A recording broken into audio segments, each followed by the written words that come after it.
ایک گھنے جنگل میں بندروں کا ایک گروہ رہتا تھا۔ بندروں کا بادشاہ بہت عقل مند تھا۔ ایک دن اس نے اپنے گروہ کو اکٹھا بلایا۔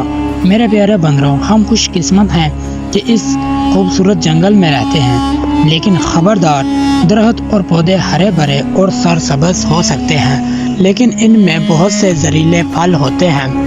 تالاب صاف چمکتا ہوا پانی ہو سکتا ہے، لیکن ان میں سے ایک میں بھوت رہتا ہے۔ اس لیے پہلے مجھ سے پوچھے بغیر کچھ نہ کھاؤ اور نہ پیو۔ اگلے دن ایک بندر کو پیاس لگی۔ اس سے بادشاہ کی بات یاد آئی اور وہ اس سے بات کرنے چلا گیا۔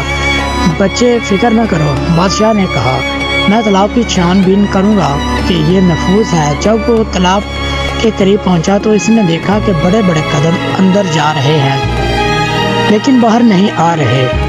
بادشاہ نے نتیجے اخذ کیا کہ یہ وہ جگہ ہے جہاں بھوت چھپا ہوا تھا۔ سب بندر رونے لگے، اس فکر میں کہ وہ پانی کیسے پئیں گے۔ بادشاہ نے انہیں تسلی دی اور بھوت کا مقابلہ کرنے چلا گیا۔ بھوت نے کہکا لگایا، تم بڑے مغازے میں ہو بندر بادشاہ، اگر تمہارا بندر تالاب میں آیا تو میں انہیں کھا لوں گا، اگر وہ ایسا نہ کریں گے تو وہ پیاس سے مر جائیں گے۔ بادشاہ نے سوچا، مجھے کوئی حل تلاش کرنا چاہیے۔ اس نے اپنے بندروں سے بانس کے ٹکڑے جمع کرنے کو کہا۔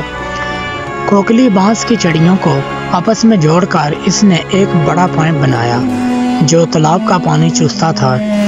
بندر اپنے دل کی خواہش کے مطابق پینے کے قابل تھے۔ سب کی طرف سے بندر بادشاہ کو سلام۔ بندروں نے نعرے لگائے اور وہ بھوت جسے بندر بادشاہ نے اپنی سمجھداری سے شکست دے دی تھی، وہ لمبے چہرے کے ساتھ تالاب میں واپس چلا گیا۔ جب چیزیں مشکل لگیں تو کبھی ہمت نہ ہارے، بندر بادشاہ کی طرح باصبر اور ہوشیار رہے۔